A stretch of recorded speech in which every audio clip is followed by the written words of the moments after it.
Hey guys, my name is Tina. I'm on here today asking for your help, asking for your support for my husband who served his country as a United States Army Ranger. A man that has devoted his entire life to serving others. A man who I have seen risk his life countless times and will do it countless times more. A man I just recently witnessed rescue a wandering 4-year-old boy in our neighborhood. I watched my husband nurture that little boy and take care of him as though he were his own until we were able to find his parents. My husband is the type of man that if a neighbor calls him, says, hey, I think I hear somebody, might be a burglar outside or something like that, my husband will jump up and he will get dressed and he will go and he will assist.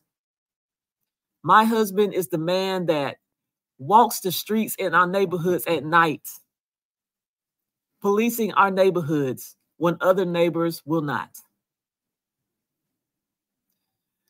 And before I tell you my story, I want you to know a few things about my family and what we love. We love God. We love our family. And we love our country. And this is our story. On Friday, September the 27th, 2024, I received a call from my mother-in-law. First thing she says, is your husband right there next to you?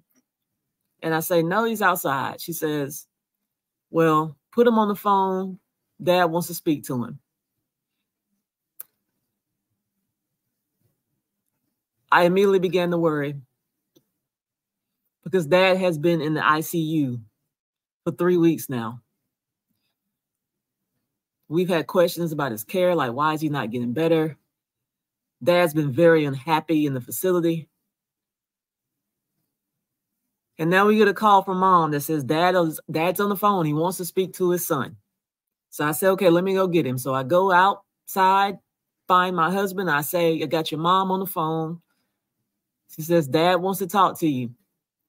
So immediately he says, he said, what's wrong? I can see the worry come over his face, like, what's wrong, right? I put my husband on the phone. Mom puts Dad on the phone. And Dad says to my husband, son, I am tired. I'm losing my strength to fight. I'm tired of the pain and the suffering. I don't know if I can keep going. Our father was giving up. It was sounding like our father was going to die. As Dad began to talk, he started to cry. And it became a very emotional phone call between father and son. To which my husband said to his dad, he said, no, Dad, please. I need you to hold on. I need you to hold on because I cannot lose you too after I just lost Trey. Now, you see, Trey is our son that followed in his father's footsteps, and he also joined the United States military. But he didn't go do Army Ranger. He decided he wanted to become a Marine. We were so proud that he had made the choice that he did. It's a smart young man, good-looking boy, had a bright future ahead of him. But on July 7th, 2024,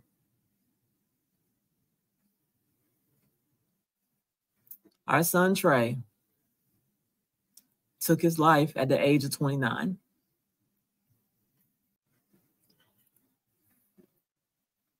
This young man right here took his life.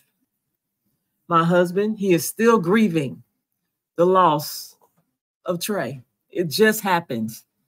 So here he is right now. He's on a very emotional phone call with his dad, worried that now too he's going to lose his father. During that emotional phone call, I heard my husband say, Dad, no, don't. Hold on, Dad. He said, I'm coming right now. And that's what we did. You see, we live in Georgia. It was Friday the 27th. We had just gotten hit by Hurricane Helene. We didn't know what obstacles we were going to face trying to make that drive to Connecticut to be by Dad's side, but we didn't care. We were going to make it there. We didn't even know if our vehicle was going to make it. We was like, we're just going to go. So we gathered whatever we could find quickly. 30 minutes after we hung up with Dad and Mom, we were in our vehicle and we were leaving the house to get on the road to come and be by Dad's side. It took us 18 hours to get to Connecticut, to get to the city where Dad is. We ran into so many obstacles on the road. We ran into trees down, road closures, gas stations out of gas stations without power. We finally made it there. 18 hours, barely any sleep. But we had to be by Dad's side. I could not fathom my husband going through another loss so soon, right? We make it to Connecticut, to the part of town where his parents live. We get there about 12 noon on Saturday, right? Left on Friday at about 5:30, get there at about 12 noon on Saturday. My husband, he works in security. He's got on his full uniform because we left swiftly. He didn't have time to change. He's got on his full security uniform, right? So he says, you know what? Before we go see Dad at the hospital, I think I better stop at the police station on a professional courtesy. And some of you out there may not understand why that's important, but I assure you, if your skin looks like this right here, you understand exactly why we did that when I explained to you. So we got into town, like I said, about noon. We got to the police station about 12:15, right? We see a police car parked in the parking lot of the police station. And we say, okay, well, why don't we just go over there and you know, talk to that policeman? Maybe he can tell us where we need to go so that you can do your professional courtesy, be seen, let them know what we're doing, and then we can go over to the hospital, right? So we pull into the parking lot where that officer is. And my husband says, you know what? I don't think it's appropriate for me to pull up behind him. Let me pull ahead of him about 50 feet. So that way, when I get out the truck, he can see me. I got on my full security gear. I don't want to alarm him. I want to do the right thing and make sure I'm visible. Okay, makes sense, right? Husband pulls up. He does exactly what he says he's going to do. He jumps out. He even puts his hands up and he turns all the way around so the guy can see him. And he kind of motions like, hey, I just really got a question. I want to talk to you. Already, the security, the officer in the car, he's miffed with my husband about what he did. I can't figure out why he's miffed. My husband did the right thing. He pulled up ahead of him. He got out so he could be seen. He put his hands up. He motioned, hey, I just got a question, because my husband just wanted to ask him where he can go. Police is huffy puffy. He didn't like the way it was done. He tells him, go into the police station, right? Already, here we go, right? This is the reason why my husband is doing this, right? My husband goes into the police station, shows his face, identifies, lets the police officer see he's in his full security gear, leaves his name, says, hey, I just got into town. My dad's in the hospital. I need to go over here, you know, take care of things, right? Because we're here because we think Dad is on his deathbed from the conversation that we're having. It's just not sounding good. We got to get here, but let's stop, do professional courtesy, not only to protect my husband, to protect his family too, right? Because my husband knows that when he gets to that hospital, he's going to have to advocate for Dad, which means he's going to be demanding answers from medical physicians. He's going to be demanding answers from nurses. My husband is not naive. He knows he is a Black man in security uniform going to advocate for his father. He's going to be firm. He's going to be direct. So what if somebody takes his firmness and his directness the wrong way? Oh, the black man talking to me any kind of way, right? Well, just in case that happens, identify myself at the police station. Let them know, here, I'm here, I'm in town. If I ruffle some feathers, at least I know I already came here for you. This is my little insurance packet, right? Just want to make sure we're okay, right? Several officers saw my husband in that police station. And as he walked out, the main officer he talked to on the inside said, hey, good luck over there at the hospital, right? So my husband leaves out of the police station. He gets back in the car. He reports to me what he did, what happened as we're driving to the hospital, which is only roughly a 5-minute drive away because it is in downtown where the police station is as well. So at approximately 12:40 p.m. Eastern on Saturday, we get to the hospital, right? We go inside, we sign in, we have our pictures taken at the visitor's desk. They give us our tags. We go upstairs to the floor where dad is at. We find his room. Mom is already there. Now, mind you, my husband's parents are in their 70s, okay? We get there, mom is already there visiting dad. My husband and I walk into the room. The first thing my husband notices, because he kind of stops and he just kind of stares for a second, right? And I know what he's looking at because I know my husband. The first thing he sees, there's all these tubes going every which way into his father, right? This man laying in that bed, this is his hero, right? This is his hero. This is his dad here. And he's seeing him at a weak point. He's got all of these tubes coming in and out of him, right? Not only that, but what worries him the most is he takes notice that his dad is strapped to the hospital bed. His mobility is limited. He's strapped to the hospital bed, right? So before my husband can wrap his mind around what he is seeing, a nurse walks into the room. She doesn't even greet herself. She immediately says, only 2 people to a room. She doesn't greet. She goes right into it. Only 2 people to a room, right? I proceed to leave the room. I want to let mom and son have their moment with dad. I proceed to leave the room. My husband looks at the nurse and he says, in a very demanding, very firm way, because he is there to advocate, especially after he just saw that his dad has been strapped to the bed. He said, I need to see a doctor right now. Wouldn't you do the same? You go to the hospital and your 70-year-old dad is in his hospital bed. Bad enough, he's got all these tubes going all over the place, but he is strapped to his bed. You don't know why. You don't know what. You just know it just looks wrong, right? Immediately, you're going to be upset, right? So the nurse, you could tell visibly, she was mad. She was mad that my husband was making a demand on her. She stormed out of that room, right? And as she stormed out of the room, we all began to have a conversation, waiting, because we assume, oh, she's going to get a doctor in charge or somebody in charge that can give us some medical information about what is transpiring here with our dad. Why is he strapped to the bed? Explain to us what these tubes are, all the medical questions we're going to have, right? We're here to advocate, right? So we had been in that hospital room not even 5 minutes. I have begged to differ. It might have been 3 minutes, right? Total from the time we got in there to the nurse saying to a room, to her storming out. We turn around.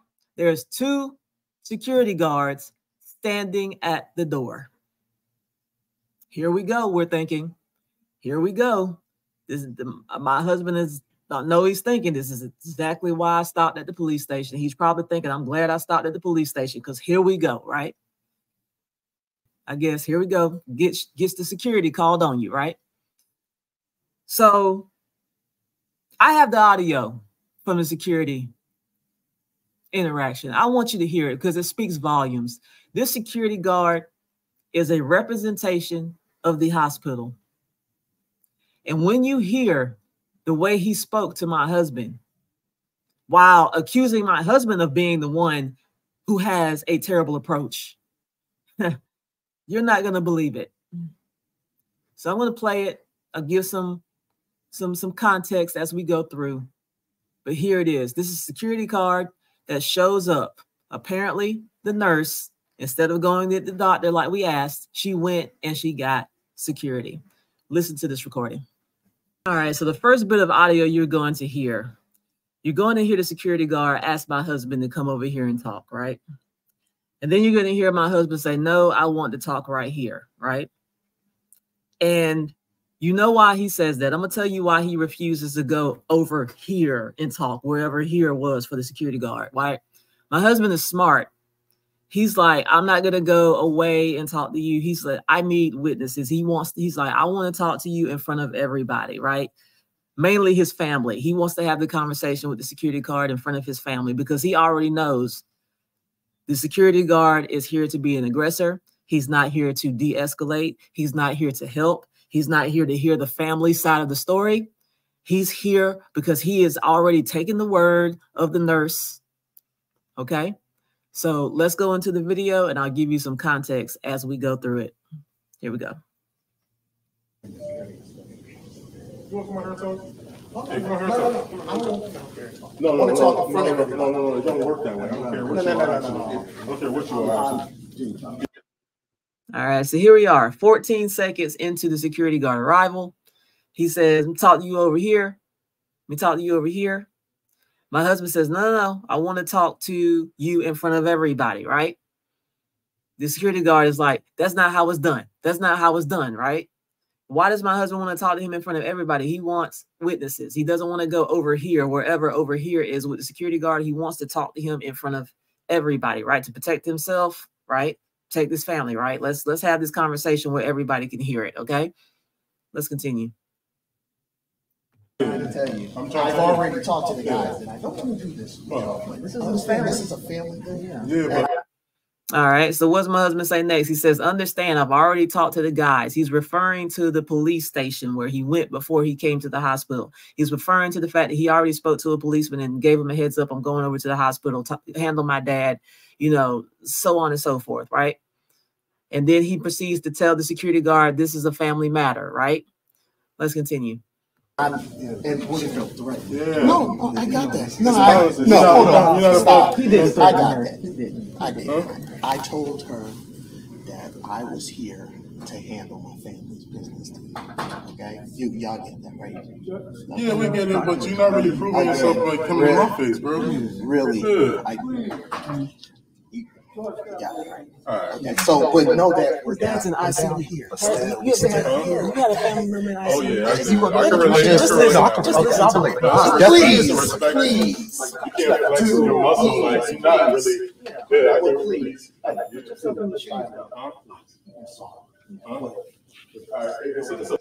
All right, so you hear that little bit of conversation back and forth. The security guard makes comment, "Oh, you coming in here flexing your muscle," but you can hear my husband say in there, "Look, man, I'm sorry," right? But the security guard is not trying to hear it. Right? Let's continue.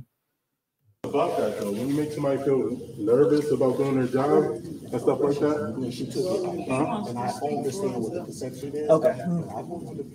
You gotta understand. Look how all the stuff you got on your waist. I'm glad you know that because I've already been over and identified who I am too. All right. So you hear my husband tell him, look, I've already been over to the police station and identified myself. And he's like, I had all this stuff on when I was at the police station. They didn't say anything. They wished me good luck. And I came over here. It was fine. Right. So he's reiterating that to the security guard. Right? And he's also telling him that, look, I did not threaten her. I understand perception. This is what my husband says. But it's like, no, I did not threaten her. Right. So let's continue. You're not understanding where I'm coming from. Okay, but yeah, hold on. Yeah, go ahead. You can't come in people's face and you got a bunch of stuff like, come on, bro, you gotta be diplomatic about your approach. But she went to go get her manager. Y'all kind of, like he run this show. No. This is a family thing. Y'all kind of ran up on it. So you guys understand. Right. Yeah. No, the cops have already told, but it's not like that. I need my dad. I need the dog. ICU. Who's the manager on duty? Who's on charge? Because you can't. You're not going. You're seeing right now. I come in here with respect. You know what? Okay. I don't even have a dad, bro. So when you talk to me like this, you know you're not my dad. Remember that. Yeah. And all right. So while the security guard is talking about he comes to people with respect, my husband is this security guard's elder. My husband is in his 50s. This security guard has got to be 30. He's called my husband bro more times than I can count. Right. So you want to give a speech to somebody about respect, you might want to take your own advice. He's speaking to my husband like he's just some guy on the street, right? So let's continue. He's my dad. I'm a grown man. He's my dad. You're not about to soft press me. Okay, wait. I understand that. You're not about to. All right, so now he's like, you're not my dad, bro. I'm a grown man. You're not about to press me. He's talking to my husband like it's a guy in the street he about to square up with or something. You know what I mean? And then what does my husband say when the security guard says, you're not my dad? My husband says, but he's my dad. And he points to his father in the hospital room. And he says it that way. Understand, I'm here advocating for him. This is my dad, right? That's why I'm here right now. That's why I'm feeling the way I'm feeling right now, because this is my dad in here fighting for his life, right? Completely goes over the security guard's head, right? Let's continue. We're not about to do that. We're not about to do that. You ain't scaring nobody, bro. Not even. I mean, you ain't scaring nobody, bro. This the upteenth bro, right? You ain't scaring nobody, bro. He keeps making reference to, oh, you throwing your weight around. Oh, you flexing your muscle. Oh, you ain't scaring nobody, bro. It's like he's not doing any of what you're trying to say. The man just wants to see a medical professional, wants to see a doctor. His main concern is, I want to just talk to someone about my dad, right? We're here wasting minutes because the security guard came over here deciding he wants to be the aggressor. He has a chip on his shoulder. He is obviously on the side of the nurse, and it is very clear that he's not going to de-escalate. He's not going to empathize. It is very clear that he don't give a shit, right? Everything that's coming off of him is saying that as he is talking to the family of the patient in the room that they're standing right in front of. Okay, so my dad can hear and see everything that's going on right now. Let's continue. A little bit. Senior Urban wants to speak. A little bit. Don't do that. Senior. Can both of y'all don't do that. Let's talk to Dad. Dad don't do that, please. Don't do that. We don't. Your approach is all wrong. I want to stress Dad out right now. So his approach is all wrong. Okay, just He's about to be escorted out of here. Oh no, we out of here. You can come back. We can try this again another day. He's getting out of here. No, we drove from Georgia. We just got here. We in Connecticut though. We're saying Georgia. No, far away from we Georgia. Had a 15. All right, so you hear that right? He's telling my husband his approach is all wrong. But he's the security guard. He's got a lot of attitude, right? He's got a lot of attitude. I'm saying, he's like, y'all about to get up out of here. And I'm like, no, we just drove all the way from Georgia to see our dad. This Connecticut, this ain't no Georgia. This ain't no Georgia. He's doing what I say is the most right now, right? He's continuing to be this aggressive figure. When there's no empathy here, there's no emotional IQ. He just doesn't care, right? So let's continue. I'll be lying if I told y'all I care. I'll be lying if I told y'all I care. Somebody who has medical authority to be up here now. See, and there you go. He's giving the energy that he does not care. And then he's actually dumb enough to actually say it out loud. I'd be lying if I told y'all I care. I'd be lying if I told you I care. He is saying this to the family of a patient that is under the care of the hospital, right? So if you don't care about the family of the patient, you don't care about the patient. As far as I'm concerned, right? You have let us know where you stand. As a representative of the hospital that is caring for our dad, you don't care about the family of the patient. Okay, thank you, Mr. Security Guard. You have made yourself clear. You don't care. Let's continue. Are you a medical supervisor? Look at all these professionals right here. No. You know, they don't feel. They can stand. Are you a doctor, sir? I'm not a doctor. Yeah, that's what we want. That's right. I need a doctor. It's okay. This is a security issue at this point. We're gonna get the doctor. We're gonna get the care for. We're gonna get the care for what you're asking for. Nah, but when your approach is all wrong, bro. I'm being honest. Another bro, right? Another bro. And you hear when I asked them, sir, we want a doctor. Are you a doctor? You know, that's all we want. Well, we want a doctor, right? No, this is a security issue right now, right? And we are 3 minutes. We're 3 minutes into this conversation. Only 3 minutes, right?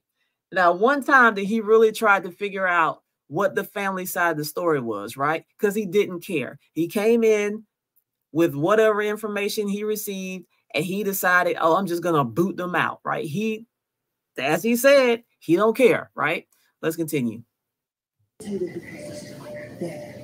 I understand that. Just and you're not the first a couple rodeo. of months. You're not my first rodeo. You're not my first rodeo. Do what? Do what?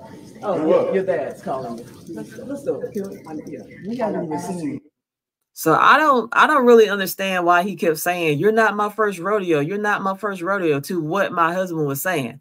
My husband was saying, "Look, my dad has been in the ICU for a while, right? So he's basically saying, I'm here. I need to see what is going on." And then he says, "You ain't my first rodeo. You ain't my first rodeo." It's like he's somewhere else already thinking about booting him out, but he's not listening to what my husband is saying, right? My husband is he's sticking to the point of, I'm here to take care of my dad, right?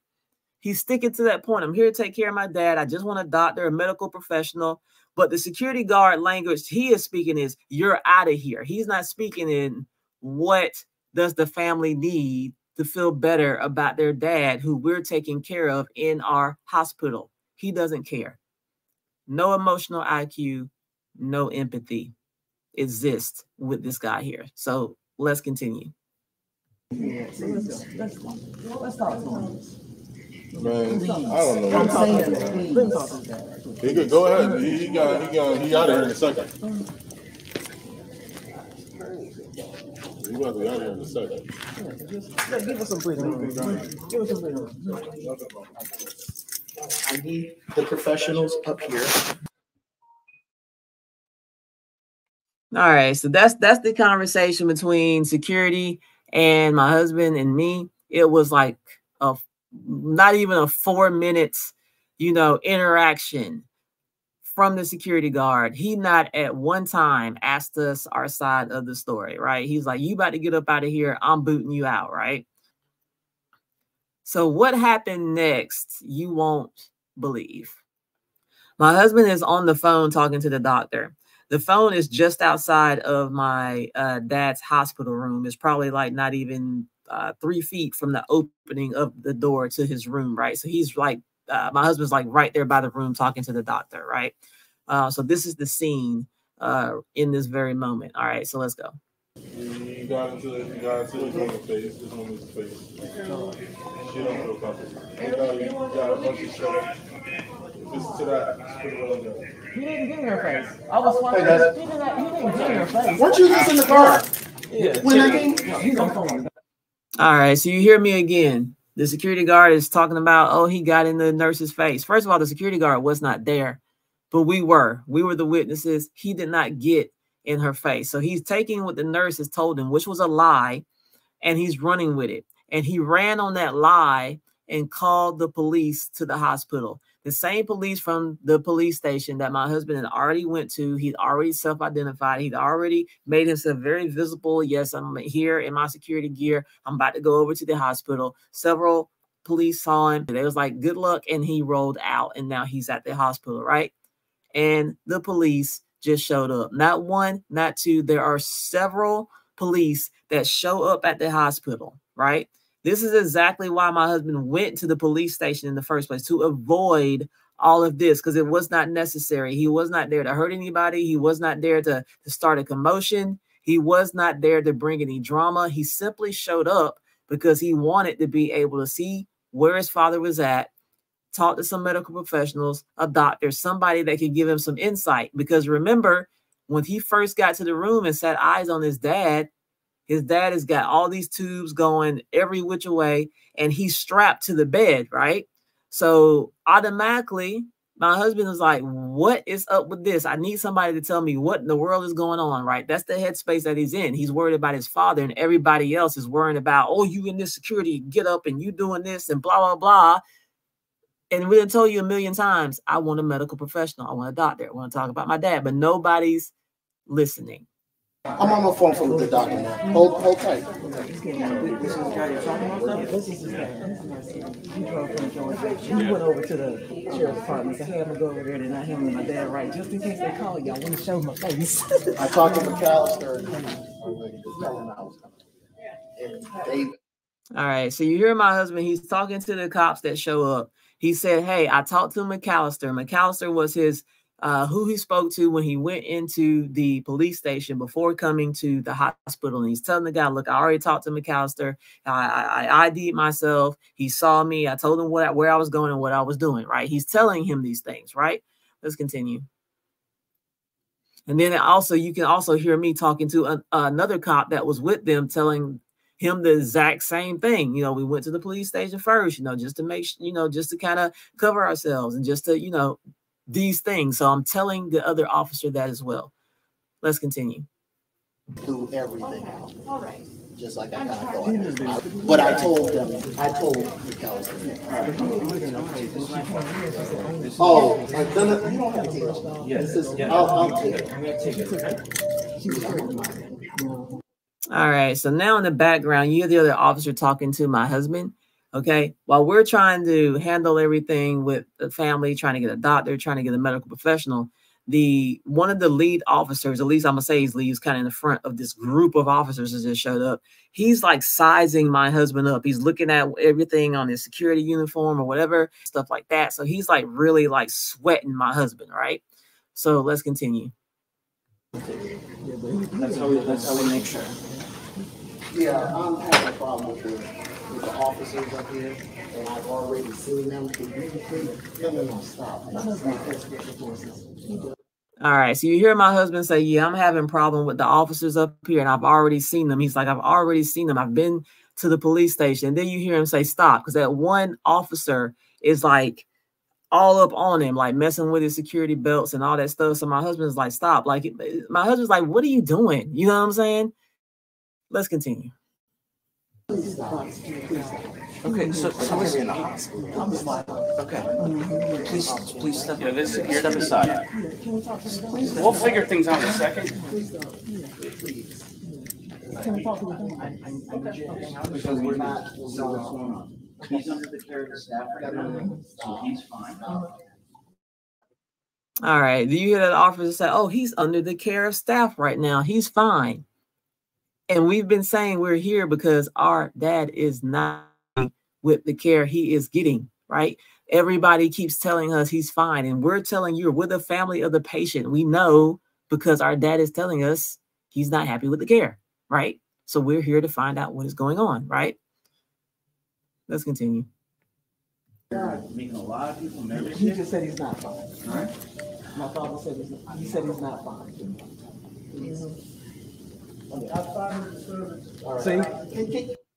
All right. So did you hear that? Did you hear my dad in the background? I'm not fine with the service. He says it out of his own mouth, right? Let me run that back.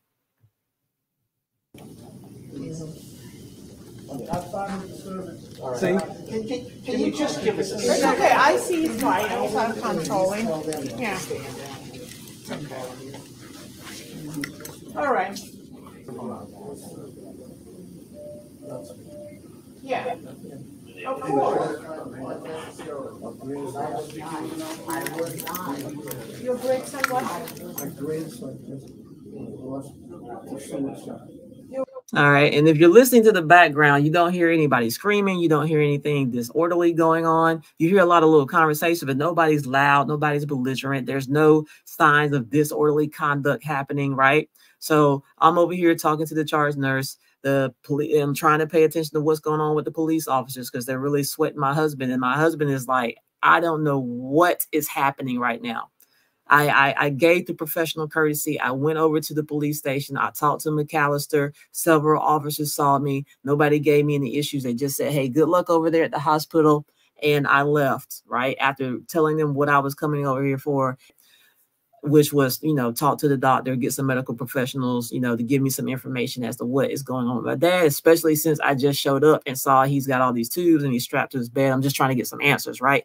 Nobody took the time to ask, right? If people had taken the time to empathize, right? Tap into your emotional IQ and actually ask, right? They would have known that dad's not happy with the service.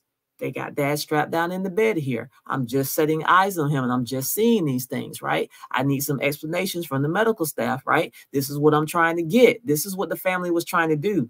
Let's continue.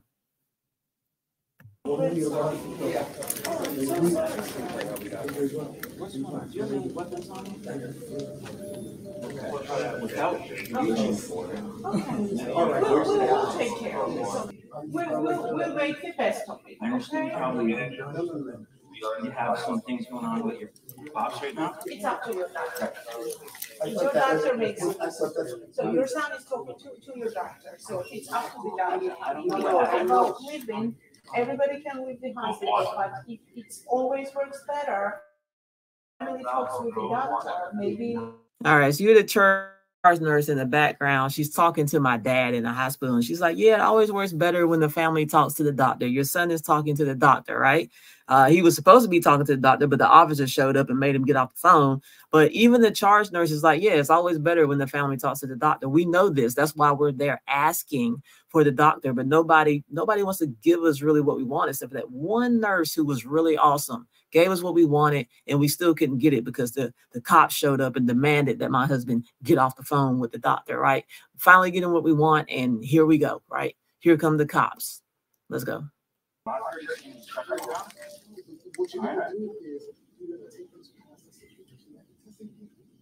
Other than knife, what else do you have on?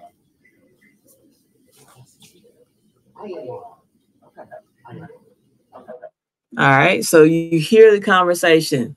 The police is like, other than a knife, what else you got on it? My husband is up front. He's like, yeah, I am armed. He's got on his full security gear, right? That he basically wore from the time we skedaddled from, Georgia to get here to Connecticut, because he didn't have time to change. He just kept it on and just went up the road, right? So let's continue.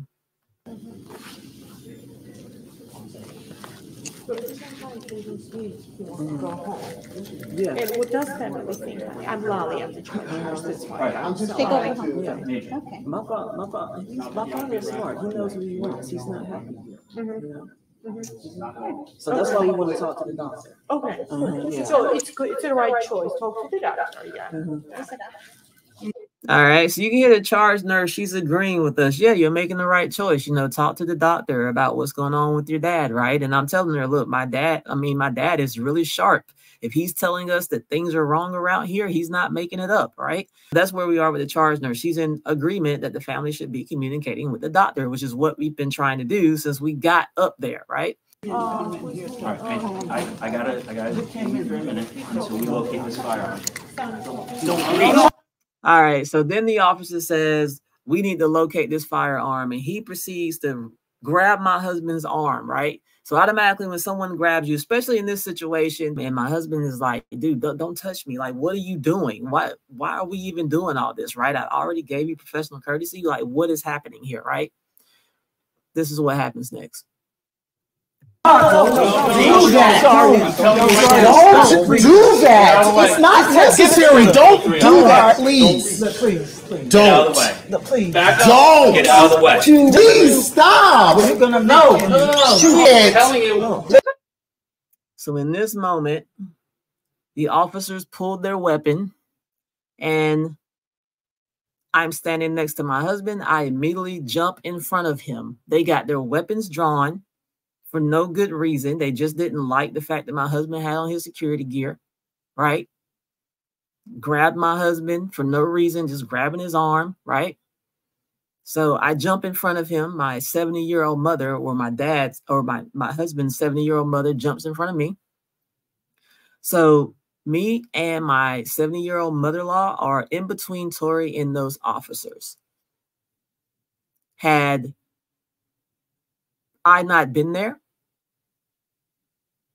right? Had mom not been there, they would have shot him on the hospital floor right outside of where dad's bed was. Our father could see everything from his bed that was happening, from the security guard fiasco, now the cops, even when the nurse got mad and huffy and puffy and she went out of the room and got this security guard, my dad was there to see that too. All this because we continuously asked for a medical professional. We want to see a doctor. We want to know what's going on with our dad. Nobody was listening, right? The security guard wasn't listening. The initial nurse wasn't listening. And now the cops are not listening. Let's continue. Let's go. Get out of the way. Please stop. It's not necessary. It's not necessary. What are you guys doing? Sorry. Let me listen to your father. Listen to your father. Take the belt off and put it on the floor, okay? Why are you doing this? Now you hear my husband crying. He's upset because he doesn't understand why they're doing this. That's the part that when I was standing there in front of him and they had their guns drawn and he began to cry like, why are you doing this? I don't deserve this. I haven't done anything. And he's right. He hadn't done anything to warrant having guns pointed at him, at his wife, and at his 70-year-old mother, trying to protect him from being shot, right? How did we get to level 100? You heard all the audio. My husband was never loud. He was never disorderly. He was never disrespectful. He just asked for a medical professional 1,000,000 times, asked for a doctor 1,000,000 times, right? Could not get what he wanted, right? But yet his approach is wrong, right? He's the one that's, making people nervous, right? When actually, no, the security guard's approach was wrong. The cops' approach is wrong. The initial nurse who lied and said my husband threatened her, that approach was wrong, right? The only people here that feel threatened right now are the family, right? You're pointing guns at us, right? My husband never pulled his weapon out or anything. And this is the treatment we're getting, coming to see our father at the hospital, right? That we think we're about to lose. We're trying to come and get answers from medical professionals and doctors, and nobody wants to give us what they want. Let's continue. Let me take it off. It's okay. No. Put your hand. Let me take it off. Your dad's here. No. Tori, your dad is here. Stop! What are you doing, guys? You don't have to do this for what They don't. Let's take it off. Let's please. Not right now from your dad. Do me a favor and your father. What are you doing? Take it off. We're here for your father. We're here for your father. You come back here. Yeah. We need to get your father situated. Okay? Please. Let's get your father situated. So at this point, I'm the only one in the room that's de-escalating, me and my 70-year-old mother. The cops are not de-escalating, right? It is me and my 70-year-old mother trying to de-escalate. Why is that? Why are the cops not de-escalating the situation, right? There was no reason for them to draw on my husband. No reason whatsoever, right? He wasn't even going there like that with anybody in the hospital, right? You heard how many times he kept staying to what he was there for. I'm here for my dad, right? Nobody else is trying to hear it. Everybody else is paying attention to what they want to pay attention to. Nobody seems to give a damn, right? Now my husband is really upset. He's crying. He doesn't understand why he's being made to feel like a criminal, right? He's so upset, right? So I reach my arms around him and I unclip his security belt that's got, his weapons, has his handgun and things like that in it. And I just put it on the table inside of his dad's room because I don't want my husband to get shot, right? Let's continue. Tell him to back up, man. Have your LT come in here. Is he here? Yeah. Take it off. No, I want them to wait. All right. So you hear my husband ask for the LT. He's asking for someone that he is comfortable with talking to because these police guys, they on some other stuff right now, right? So he's like, is your LT here? Ask him to come here, right? That's what he's asking for. So again, he's got a request and the police don't care, right? Until the doctor gets here. Oh, that's fine. Tell him to wait until the doctor gets here. I'm tired. Stop! Please! Stop! I know you are. Stop! Come here. Because of what she did, I didn't do anything! It's okay. I know. I was standing there with him and I saw how distraught he was.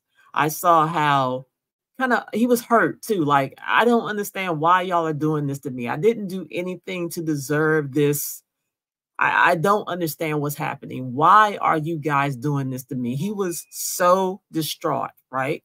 And we were very clear in the beginning, right? Our father's in the ICU. We drove all these hours to be here. We're tired and concerned for our dad. We have a lot going on. There's a lot of stress. This is our family situation, right? So that's why my husband is breaking down and he's crying, right? Not only because he wants to just come and advocate for his father, but he's not a criminal. What is going on here? So even when I'm playing this audio back and I'm listening to my husband cry, it just makes me want to cry right along with him, because this is not right. What is happening right now? Let's continue. She didn't do anything, and you guys are doing the fucking shit. I know. That's all right. Let's continue. Stop! Give me, who's LT? We need this escalate. Oh, that's Hubbard. Hubbard, come here, man. Hubbard, come here. You can stand down. Come here, man. Yeah. You don't have anything. Just stay right here. Then you hear the guy saying, we can't have this in the hospital. We weren't having anything in the hospital. You guys escalated the situation, right? We came to the hospital to check on our dad, talk to some doctors, get some medical professionals to help us, right? Here we are, now the cops are here. They came in hot, which is exactly what my husband was trying to avoid by going to the police station. And you hear the officer in the background having the nerve to say, we can't be doing this in the hospital. The only people that are doing this are y'all, the cops, the security, the nurses. You guys did everything except for ask the family what they need for their dad. Let's continue. Yeah, he don't have it. He don't have it on him. Come on. Hubbard. Just keep your hands on his lap. Put your hands up. Keep your hands on his Stop! Please. I did not do anything to deserve this. You gotta comply. They're gonna kill you. You hear his mom, the 70-year-old mom in the background. She's scared. She's thinking they're going to kill her son, right? Same thing. I'm thinking they're going to shoot him. Are you serious? All of this is crazy that this happened, right? This is crazy that this happened. When he extended that professional courtesy, he went over to the police station to avoid this fiasco. Had I not been there, right? Mom not been there, right? My husband would be laying out on the floor right in front of his father's room. His father could see everything that was happening. And when I think about that, it upsets me. I don't have the words to describe how upset it makes me that my husband could have been dead because he was advocating for his father in the hospital. He did not threaten anyone. He didn't get up in that nurse's face. It was a lie. Let's continue. Hey, look, this is for safety. Well, yeah. Safety. Stay right here. Are you guys stand down? Are you guys stand down? Yeah, We are. He don't have Look at anything. me. Look. You can't help me. I talked to you, man. You can't help me if you Just put your hands on your head. You. Step up. Put your hands on your head. Come up this way. That's the part that starts to make me emotional, because he finally sees the officer that he saw at the police station and he says, I talked to you, man. He says it like, wow, what is all this? And he starts, you can hear the emotion in my husband's voice. And he's like, I talked to you, man. Like, why are y'all doing this to me? Right? Let's continue. Do not cuff me, man. Listen. We're talking. And then you hear my husband say, do not cuff me, man. Right? And then you hear the officer say, look, we're talking, right? My husband's like, please don't cuff me, man. You know, let's continue. Okay. Just put your hands on your head. Look at me. Look at me. It's fine. Put your hands on your head. You're fine. Just come on.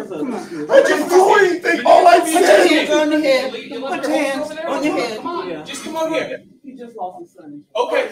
We'll talk about it. Come here. Come on. No, they don't care. Yes, You they care. do. We have to talk to you. Yes, they do. Come on. They do. That's it. I care. I'm your mother. I'm your mother. You heard my husband say, After I tell him, look, he just lost his son, and my husband say, they don't care. They don't care, right? And he just says he's tired, right?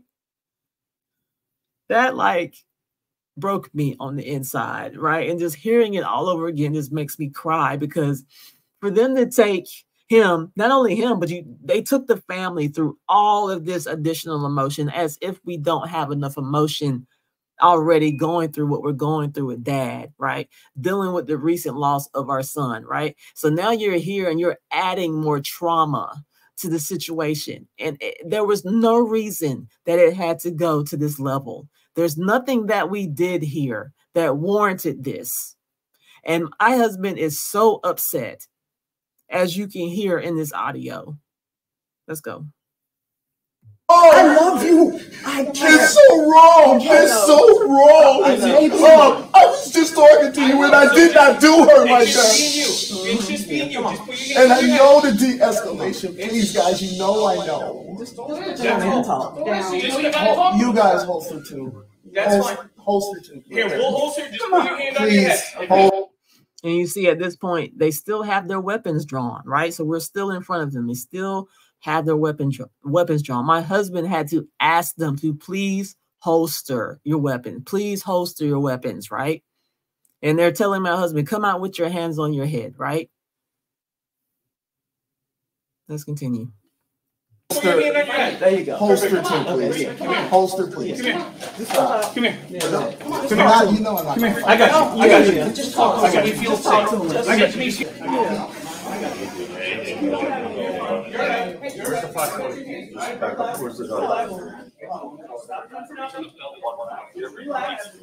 son, and I just lost a grandson over stupid.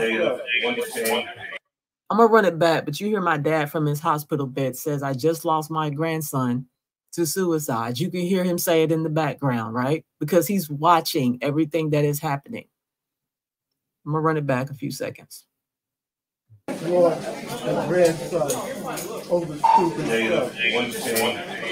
We're all set here now. You'll come up.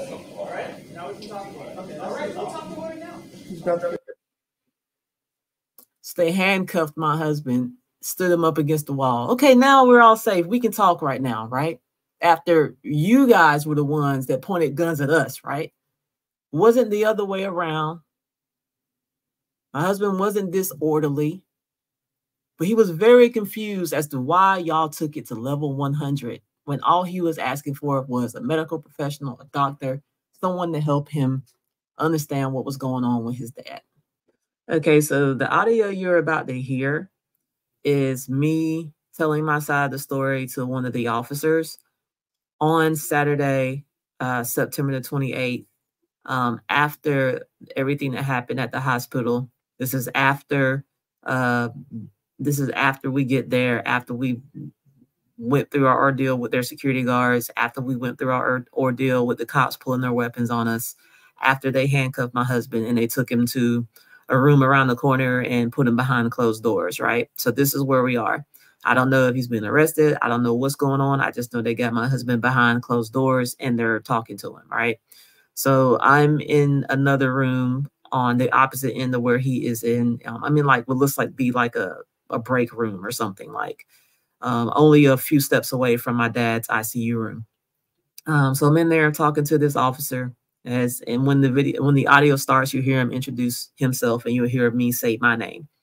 Now, as I'm telling my story, I can tell that he's not really listening. He's not coming from a place of he really cares. It's like he's angling, right?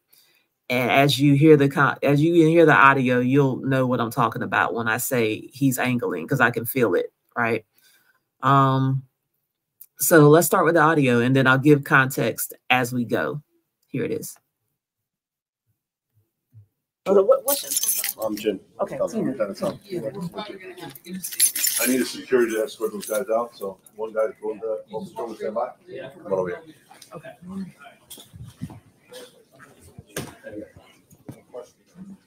So, all right. Does he suffer any type of mental health issues? Is he on medication, anything like that? Nope. Does he see a psychiatrist or social worker? Nope. Is he a veteran? Yes. Veteran from where? What branch? Army. Okay. Army Ranger. Mm-hmm. Army Ranger? Mm-hmm. Okay, so Army Ranger, did he Mm-hmm. suffer from any PTSDs or anything like that within service that he's currently seeing through Veteran Affairs? He's not seeing anybody for Veteran Affairs, and not that I know of on the PTSD. What do you do for a living? Me? Yeah. I work in sales. So like you don't have anybody in the family who has a professional opinion as to his mental capacity? No. All right. Like, now tell me your story again. Okay. All right. So the story of what happened today, right? Yes. Okay. So starting from scratch. All right. Mom and dad in here in the hospital. Dad's sick. Dad is sick. Is he okay? Dad called and he got on the phone. Where's Dad live? Here in Connecticut. Yeah. You live in? No, Georgia. Tori, his son, born and raised here in Stamford. Okay. Yeah. He's same age as me. I don't. What's the last name? I kept my name when we got married. Okay. So last name is right. Parents live over 100. You're not carrying a weapon, are you? No, I don't have anything. So getting back to the story. So yesterday we were at home in Georgia. Okay. Mom and dad called. Mom was here at the hospital, right? Mm-hmm. And she said, "It's Tori there." I said, "He's outside working out in the driveway." She said, Dad wants to talk to him. I said, "Uh-oh, let me go get him," right? Because I don't know what Dad wants to say. I know he's been in ICU for 2 weeks, and we're starting the question. Yeah. So. Hey, Gilly, get Kelly red, please. So Dad gets on the phone. All right. So you hear me telling my story, and then all of a sudden he yells out of the room, "Hey, get Kelly red, please," right?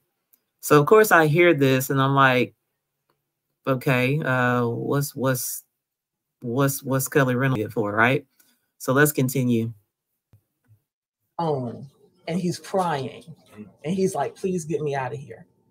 He said, "These people, I'm getting sick here. These people are trying to kill me. I don't like the accommodations here." He said, "Please, son, come get me out of here." Right? Is he with it?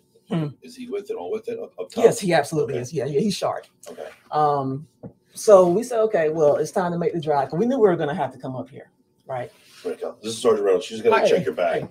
Make sure yeah. You just take it off, please. I might have a little pocket knife in there. I got to have my utility knife, but other than that, I ain't got that. I'm just worried about guns. Yeah, no, I don't got that in Since there. your husband has, do you have a gun permit?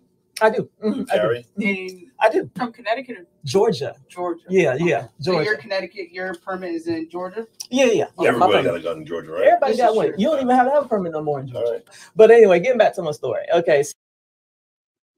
All right. So as you can see right there, once Kelly comes in, as he asked for,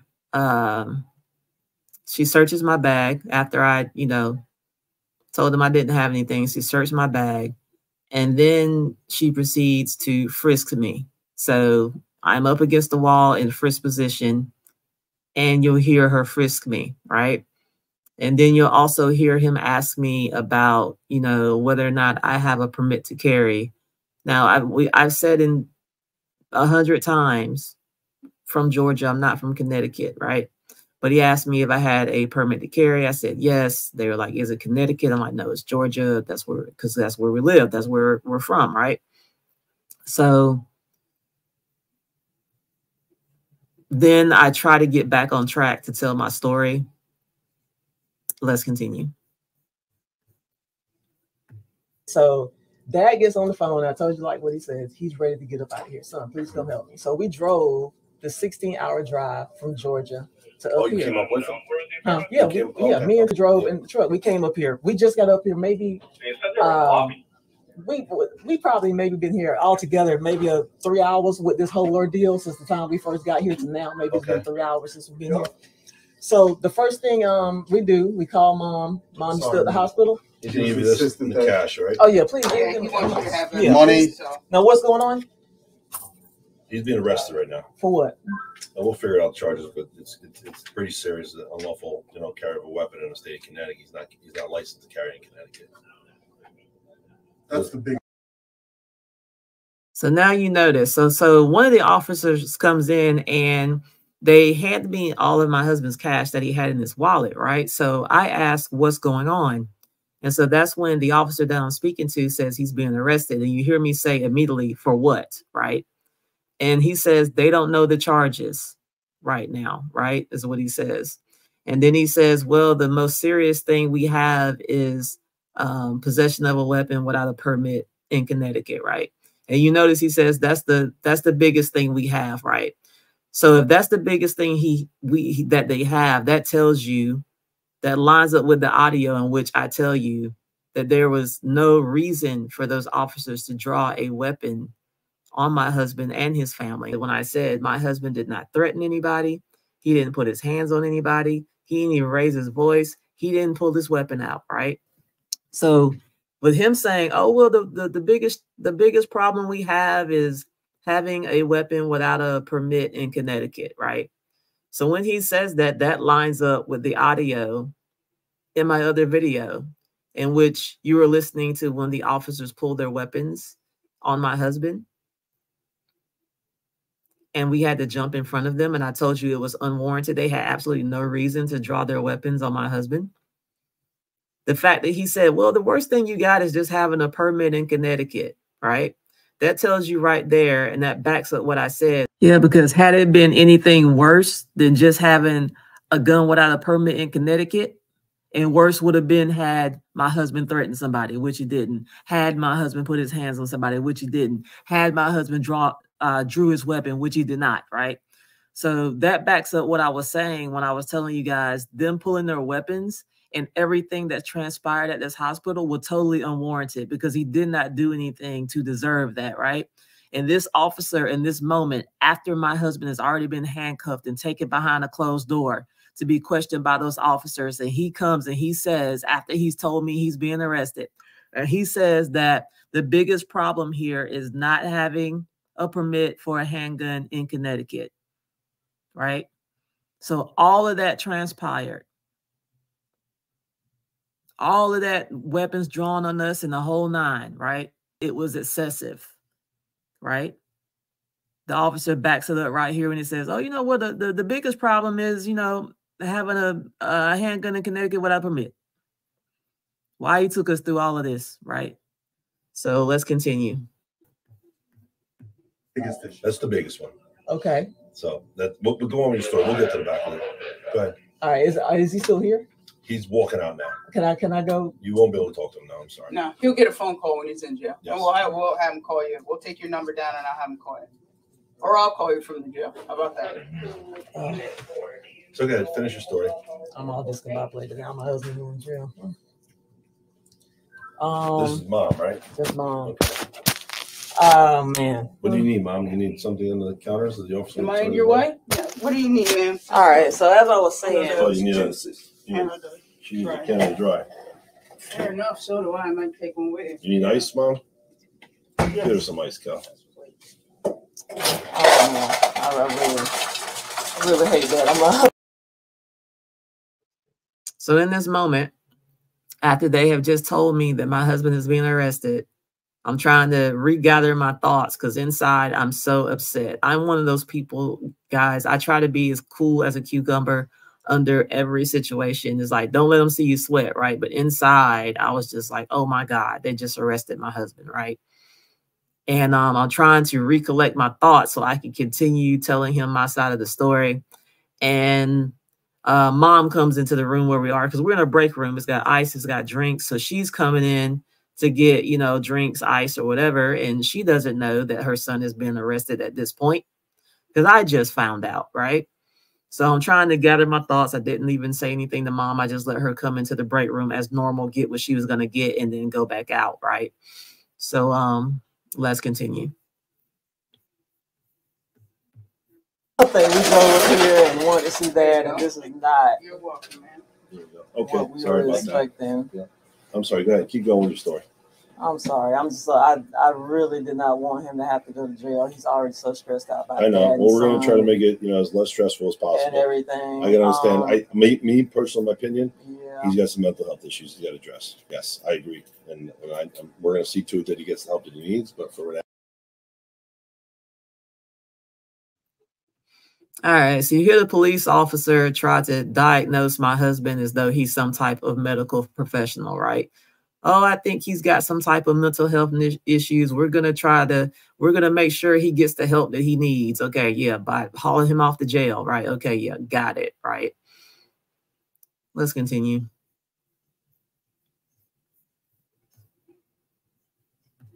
Now, I need you to tell me what you were driving up here. Yeah. So we drove up here after speaking to Dad because we wanted to find out why is Dad still in the ICU. Right. Especially after he's saying that I'm getting sicker, I'm not getting better, I want to get out of here, right? So we get up here, and the first thing Tori says, well, he says, I'm going to go over to the hospital. I want to talk to the doctors and whatnot. So he said, let me go over to the police station, let them know, show my face. I'm here. I'm going over to ICU. I'm not happy with what's going on with my dad. So in case I rub somebody the wrong way, let me let y'all know. I've already said you. That way you don't come in hot. So we get over here to the police station. I mean, not the police station, to the hospital. She's going to pat you down right now. Hands on the wall, please. Yeah, On the wall. What was I saying? Let me let you. I can't be patted in and talking. You mind your stance for me?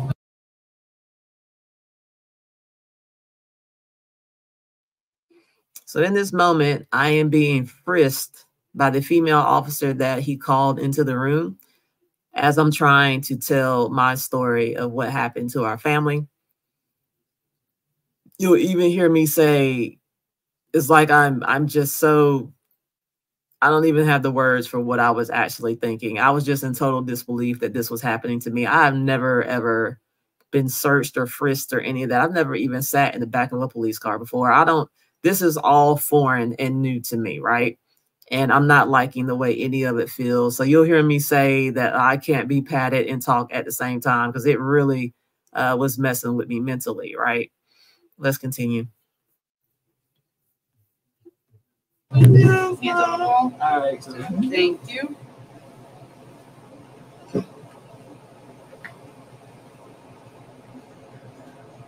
Yes, ma'am. So we get over here, get up here to the hospital, get in the room. Dad's in the room. Mom's already here. And she's been here all night and all day, right? So we get here. We're standing there for a few seconds. Me, him, and Mom. The nurse comes. She says, only 2 people to a room, right? Okay. So Tori has just gotten in the room. He just had eyes on his dad, not even 15 seconds. And she came in. And so she said, only 2 guys to a room. He said, get someone that is in charge now. Okay. He did not get in her face. He was not like being crazy disrespectful, but I think it rubbed her the wrong way. So she said, okay, I will get my manager. So we're expecting a medical supervisor to come. We turn around, there's 2 security guards at the door. So the 2 guards and him, they're talking and whatnot. It's the same thing. The guards didn't like the way they were being talked to or whatnot. So they talked and talked and talked. My husband took him down there. He said, man, he said, he apologized to the guy with the dreads. He said, look, I'm sorry. This is my situation. I'm sorry. The guy with the dreads is like, I don't care about your situation. He just said it right then. He said, he's telling me a situation. He said, he just told you that. I heard it. He said, honestly, I don't care about his situation. And that was the attitude he had. Okay, whatever. They talked. He said he was sorry. This is my situation. Okay. This is what's going on. So I guess at some point, security must have called it cops. Then you guys. All right. So you heard me retelling the story to the police officer, right? And if you went back and you watched the video where I played the audio of the security guard, you will see that my audio lines up with the story I'm sitting here telling the police officer, right? Where I told him that the security guard basically told us he didn't care. And the security guard didn't like the way my husband was speaking to him, even though in the audio you hear my husband was not disrespectful. He wasn't loud. He wasn't disorderly. He just asked over and over again for a medical professional, for a doctor, right? So there was something in that the security guard didn't like for whatever reason, right? So let's continue.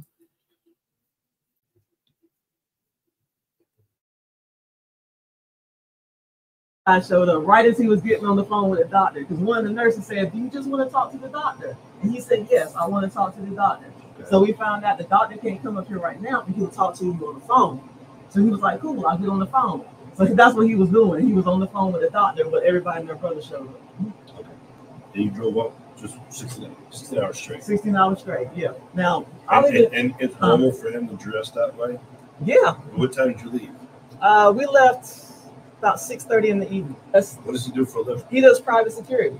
So like contract work, whatever type of security guards, whether it's private security, government work, whatever you need, because the ex-military background. So that's what he does. But I know we're in Connecticut, and I get things are different right here. Right. But we're in Georgia. He's born and raised here, but he's been in Georgia a long time. And when you dress like that in Georgia, nobody bats an eye. This is how he dresses every day. He goes, you tell him to go to the store, get milk and eggs. It's going like that. Yep. Everywhere down. Credit for coming to headquarters and letting him know I'm going to go visit my dad at the hospital. The biggest thing that we're dealing with now is the fact that he has a firearm in the hospital in the state of Connecticut. No. And then you'll hear the female officer repeat again that, you know, the worst part is, you know, him having a weapon, not having a permit, right? As well. So let's continue.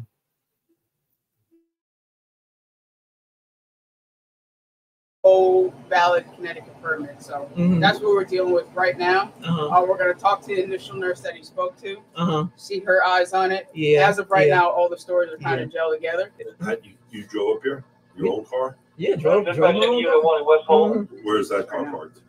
Where's your car parked? My car? The parking lot. Outside front? Will you give us consent to search the car? Just to make. I just got to make sure he didn't bring anything else up here with him. Oh no, I don't. There's no reason to search my car. Right? You have to. You have to make sure that he didn't bring anything else up with it. So if it's okay with you, we just want to check real quick, make sure there's nothing else in there that like he didn't bring any rifles or any other handguns. Because in order for me to let him out, I got to know that he has no more access to handguns in the state of Connecticut. Otherwise, I'll be keeping him. Oh my gosh, yeah. And he'll stay until we go to court on Connecticut Monday. laws are very different than the other states. Very strict. So if there's no other handguns in the car and you have nothing to worry about, just let the officers check your car out real quick, make sure there's no other handguns in there. That I'll make sure he gets released. But I think he should actually speak to someone in the mental health field today. Can I talk to him? You'll get a phone call. Yeah, you talk to him. Yeah. Man. Let me see. Would he normally travel more than one handgun or rifle or anything like that? Sometimes, because when we left home, we already had all of our stuff in the car from just previous travels. He uses the vehicle for work. Right. Yeah. So if he uses the vehicle for work and then he's got something in there, then what? I mean, it's not going to make these charges any worse. You know, I can't release them and have him go get a gun out of the car and then come here and shoot the hospital up. I would look like an idiot if I did that. I can't release him. I think you're hesitant because you think if we find something in the car, there's going to be added charges. That's not the case at all. We need to if we find anything, we're just going to hold it for safekeeping to the end of the court case. That's it. I got to make sure he has no access to weapons. So when you do come in, he is released to you. He doesn't come back here and, like the lieutenant said, shoot somebody in here. Oh gosh, we're held liable. Now you know him far better than we do. It's the first time we're ever meeting him. We have to take the safety precautions. We have to abide by our laws here. So will you walk us down to your car and allow us to check your car? Okay. I can't allow you to drive around Connecticut with handguns if you're not registered. So you mean they're not registered in Connecticut? Yeah, you can't own carry firearms in Connecticut if you don't have a Connecticut valid pistol permit. Even if they're home weapons. Okay. Connecticut state laws are different. These people can't protect themselves. Most people up here that have guns they go through a rigorous process to get that permit. Okay, so if you're ready, we're ready. Oh man. You just gotta sign a form giving us consent. Man. I don't really want y'all to search my car. What happens if you don't search it? Then I'm going to tow it and I'm going to put it at police headquarters. Oh, so you're going to search it anyway? I'm going to apply for a search warrant. It may take a week. No, if you, I'm asking the real question. If you don't allow us to search it, we're going to tow it. We're going to store it at headquarters. We're going to apply for a search warrant. Judge is going to sign off on it. And then after that, we will search the whole thing to its entirety. Okay. All right, so you heard the conversation between me and the cop, and now it's me and two cops because the female cop is in there as well. And you heard what I meant when I said I was trying to tell my side of the story, but he was angling like the whole time. And then when it got to, he angled his way to, you know, wanting to search my vehicle, right?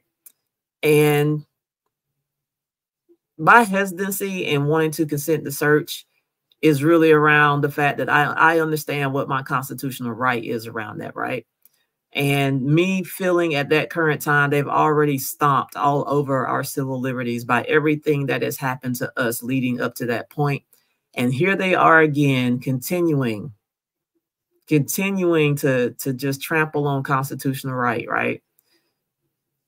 By asking me if I consent to a search. And I said to them, there's no reason for you to search my car. I don't really want you to search my car. And I even asked, what happens if you don't search it, right? And here he goes. This is where I feel the coercion comes in, right? This is where I was really forced to consent under duress because I didn't want to do it. It was my constitutional right to say no. But you basically told me if I didn't do it, you was going to search it anyway, right? So when I asked him, I said, what's going to happen if I don't consent? Oh, we're just going to tow your vehicle down to the police station. We're going to get a warrant. And when we get that warrant, we're going to search it to its entirety. It might take a week, right? Y'all, I am over 800 miles away from my home in Georgia, trying to handle business around this city. You got my husband in jail. I need my car, right? You telling me you don't tow my vehicle and keep it for a week, get a search warrant and search it anyway if I don't consent to a search. In that moment, I was like, this is not right here. The way this is being done, I'm basically being pressed into giving consent. I'm basically being coerced into giving consent under duress. I didn't like it, y'all. Let's continue.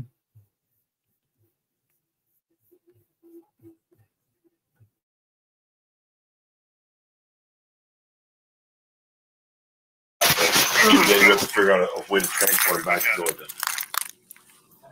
Okay. All right. So Kelly, want to take her downstairs with Chris and make sure you get the consent form? Yep. Do you want this stuff in your Yeah, that's got my watch. Can I take my bag since you didn't see anything? Is this okay? Yep. Yeah, I'm. So right now, what you hear is me leaving the hospital. I'm following the officers, and they're gonna take me to where my vehicle is in the parking lot of the hospital. Where'd you park? I'm in the paid parking lot across the street.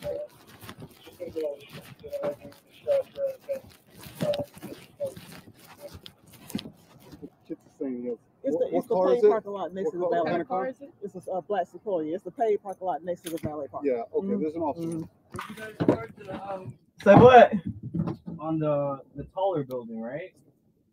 Well, you tell where we at? Yeah, where you guys? Okay, you know where the valet parking is, right? Yeah. There's a paid parking lot right next to the valet right parking. Okay. Mm-hmm.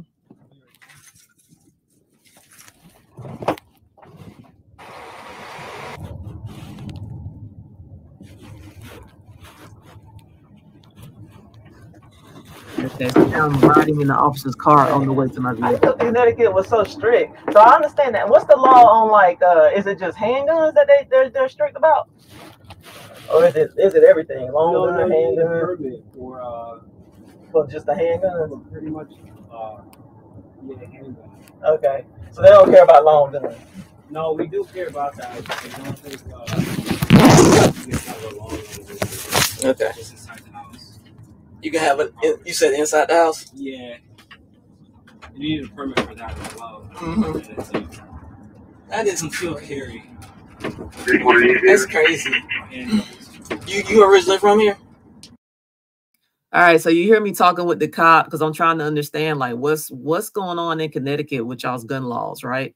So I'm asking him a question, and he's kind of explaining things to me and just really talking to the officer as we're taking that ride over to where my vehicle is at. Let's continue. Yeah. I have a lot of friends in Georgia, though. Yeah, I am born and raised in Georgia.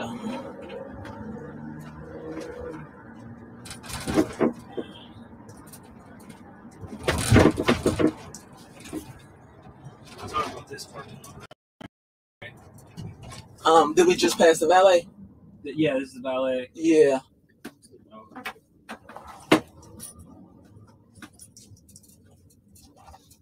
Yes, sir. You got my keys. Where you at? I'll meet you over there. I came back to where the front entrance is. That's where the cars are. No, that's No, the front entrance. The side one. The main entrance. So we made it over to where my car is parked. I'm with the girl over here. Her car's in the main entrance. I got the. And I'm getting out of the police car at this point.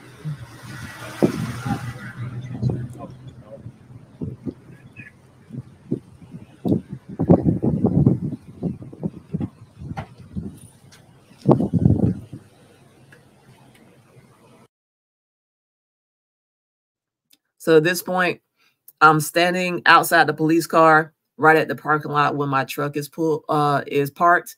I'm waiting on one of the officers to bring this consent to search form, which I'm still very apprehensive about. I don't want to give up my constitutional right to, and have them, search my vehicle at this point. But this is where we are, right? So you're going to hear me, as they bring that form over, you're going to hear me start asking questions about that consent form, right? Because this is all new territory for me. I've never been in this situation before. I just know that the way I was asked to consent the search, it didn't feel right, right? So I just knew, okay, there's got to be some of my rights being trampled on right here by the way that I'm being asked to give this consent to search. And so all of that's going in my mind as he's producing the paperwork and they want me to sign it, right? So let's continue.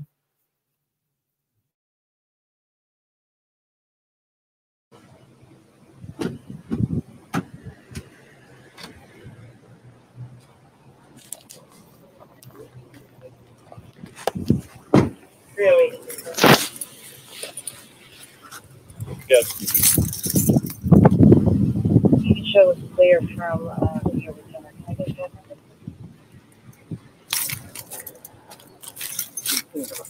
Just run through the form of it.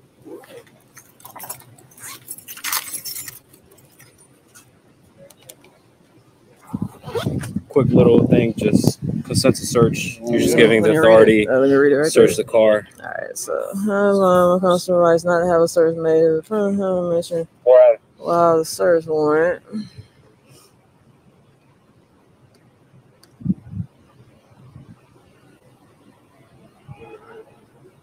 For the hospital is 37. Nurse.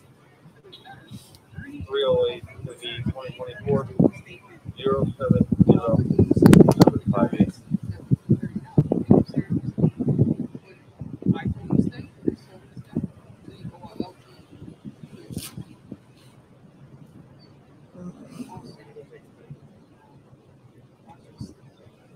Any questions? Yeah, he told me that they would take my vehicle, but it says right here I have to authorize you to seize it. No. Mm-hmm. That's not the case. So yeah, he told me that he just literally said that if I said, you know what, I don't feel comfortable with you confiscating, that you would seize my vehicle anyway. So these persons are authorized. I'm not trying to be difficult. Seize any merchandise, material, or other property. Yeah. That car is property. Okay. Mm-hmm. Ma'am, I ain't trying to be difficult. You don't have to. But he just told me that's going to take my I car know anyway. And I exactly just what the sit here and lieutenant read it. I said, wait a minute. All right. So what you're hearing is me. I'm looking at that paperwork. I'm reading that consent to search form. And there's some verbiage on there. And I'm like, wait a minute, right? He basically put me in this trick box. He said, well, yeah, you have the right not to consent, but if you don't consent, we're going to tow your vehicle and search it anyway. Is basically where he put me at. So when I saw the paperwork, there was some verbiage in it that, kind of said that I would have to give consent to the seizure of my property, right? Which the whole vehicle is my property, right? So I was questioning around that, and it was like, no, this is not what it means, and blah, blah, blah, blah. So it's just like, I've signed that thing under duress. I'm gonna tell you right now, I didn't want to sign it. And I said, you heard me say, I don't really want y'all to search my car, right? It's just the whole thing stunk, right? The whole thing stunk. I was verbal, and you could hear me on the audio say, first, there's no reason for you to search my car. And then you heard me say, I don't really want you to search my car. And then you heard the officer say, well, if you don't give us the consent to search, we're going to tow your car and hold it and get a search warrant and search it anyway, right? So, like I said, I'm 800 miles away from home. You guys are telling me you're going to take my vehicle if I don't consent to consent to a search. It just felt really wrong, right? And I just felt really pressed, and I did feel coerced to sign that paperwork. I did feel under duress to sign that paperwork. So it really put me in a trick bag. It's like I was really basically like, hey, you don't give us this consent to search, we gonna take your car. Like, just threatening to take my car. It just felt so icky. This was a violation of my constitutional rights, is what it felt like, right? Straight up, especially after you heard me say I didn't want to consent to the search. After everything had went on, they had arrested my husband and all this stuff had transpired at the hospital. It was just a lot. So let's continue.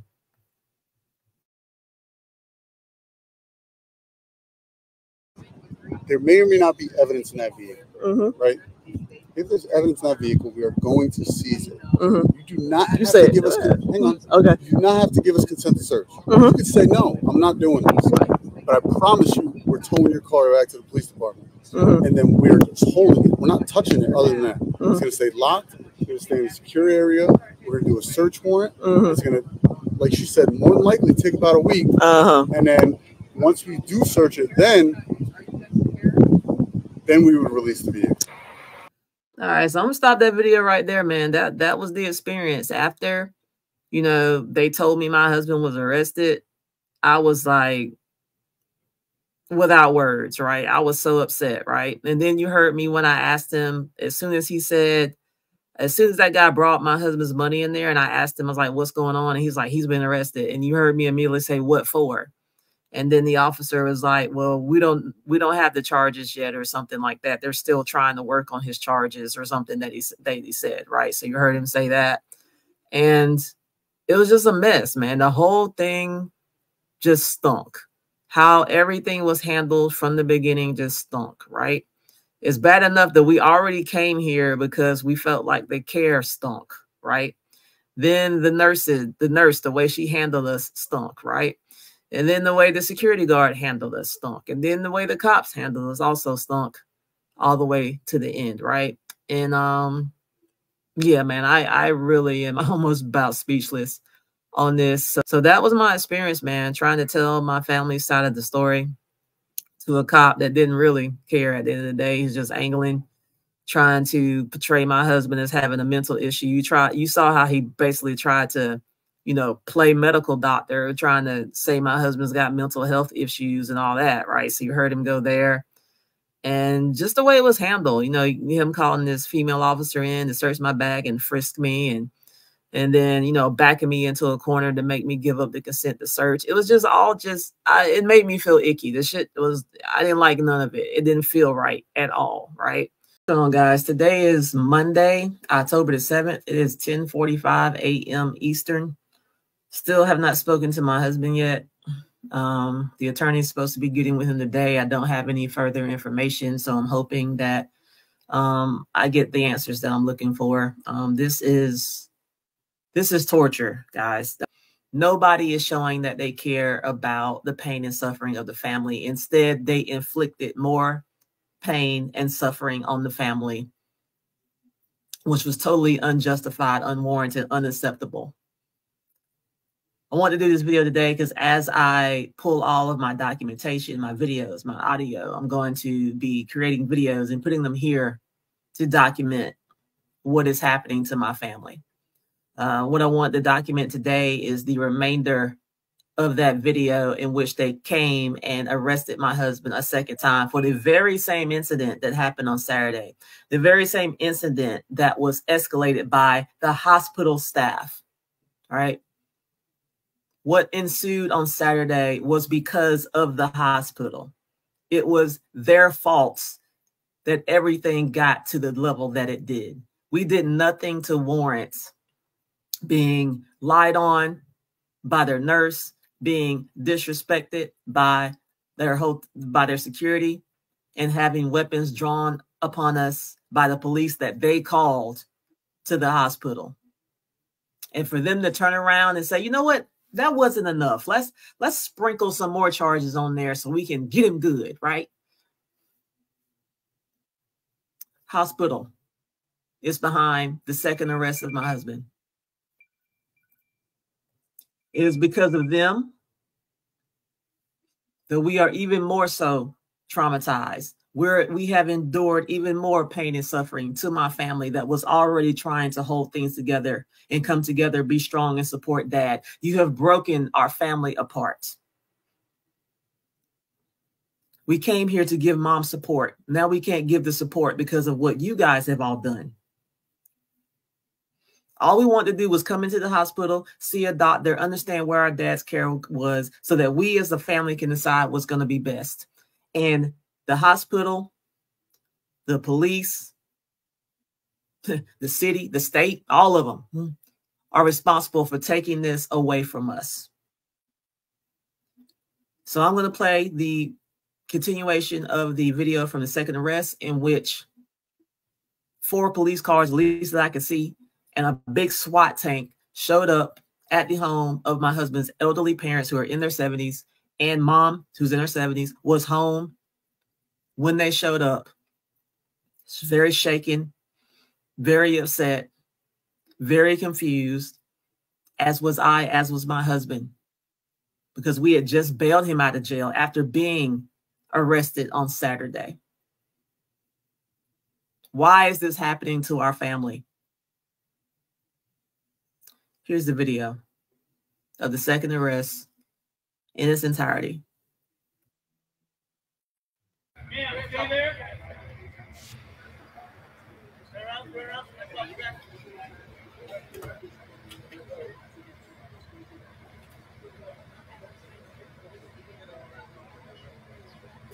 Mom.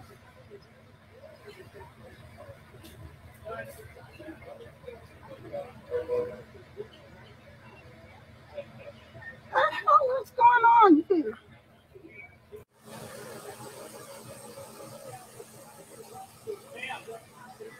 Go back inside. We're gonna have a detective come. Huh? What in the world's going on? I have no idea what's going on. Down my voice.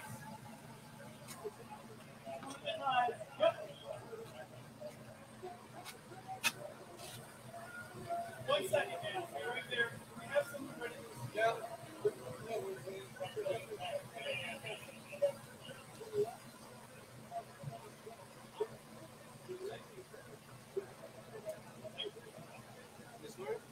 Miss Irvin? Yes. How are you, ma'am? I'm Sergeant Dina, right? So George, the SWAT team just showed up at my house and they arrested Tori. The SWAT team is at our house. This is Tina Fazor SWAT team. They got a SWAT truck outside our house. There's a SWAT team. They said because of what happened at the hospital, we just bailed him out. I'm not saying yes. All I'm saying is that we had to take precautions because of the way they saying they had to take precautions because of what happened to the hospital. No, we just bailed him out. We have a new warrant for him with new charges. Unfortunately, that's why. They said they had a new warrant for new charges. They're trying to railroad him, George. Notified of this. I need help. Like this. Generally, we don't do stuff like that because once again, there's a chance that they're saying the hospital filed new charges. I don't know that. Unfortunately, I don't know your son personally. I couldn't tell That's you. what it sounds like. I just called Bill. He's getting arrested again, and that's a general practice. He's getting arrested again. I understand where you're coming from, and it feels. Where are you taking? It's not a good thing for you to happen. Still mourning. We are totally unprepared. Where are you taking him to? They're taking him back to the same place again. My son came from Georgia here.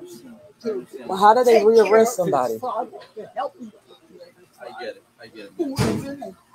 I see him practically dying. And this is going on. This is creating all kind of drama for me. This is, dude, my husband, he just lost his son in July. His dad's in the ICU, and we're from Georgia. We're not even from here. I understand that, man. And we told the officers that this is a lot. This is a lot. I'm sorry, George, go ahead. I did. I talked to Bill yesterday and told him the situation, and he was going to do some checking. And now I'm going to call him. They had a SWAT truck, and they took my husband off. I don't know. For that incident, it was not. Okay, I'm gonna text him. I'm sorry. Yeah, I'm gonna call him too. I called him here. I'm about to call him now. Can you call it? Can you call him too? Because I'm doing it now.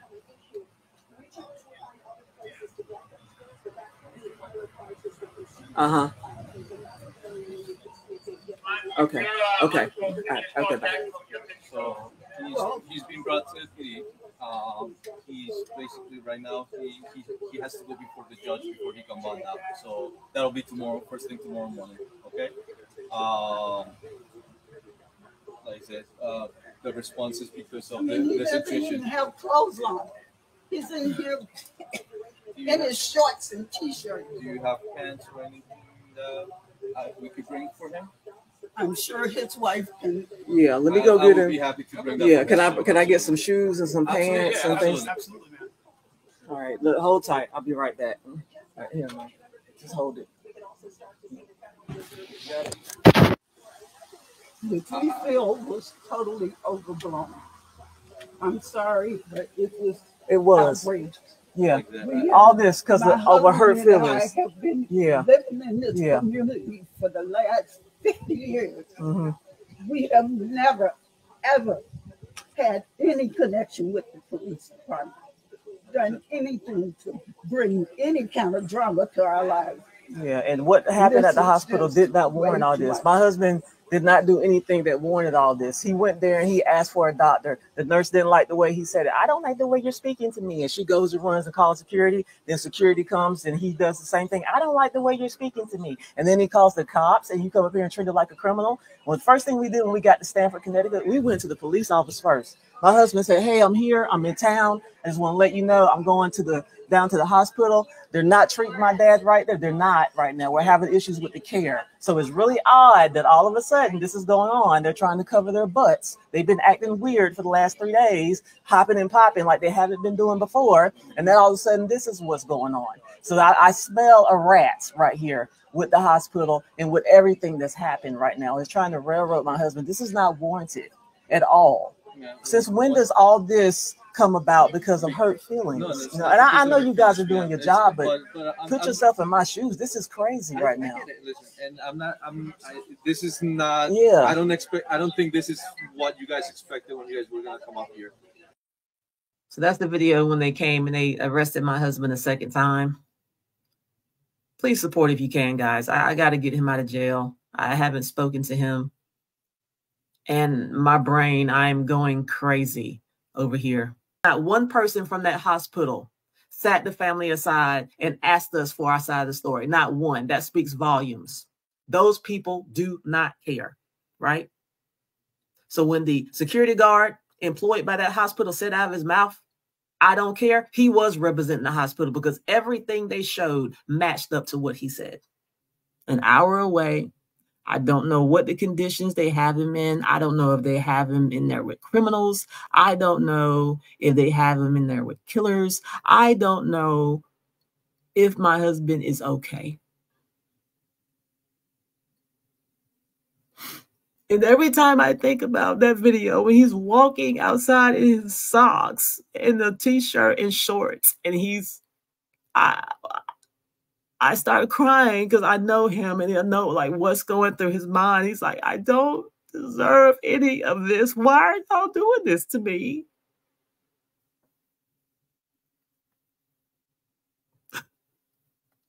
I can't think about anything else until I have my husband right here next to me. I need him to walk through the doors safe and sound.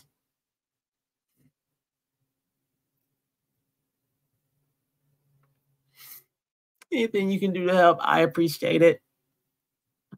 Every single penny is going to go towards bringing my husband home, paying attorney fees, whatever we got to do.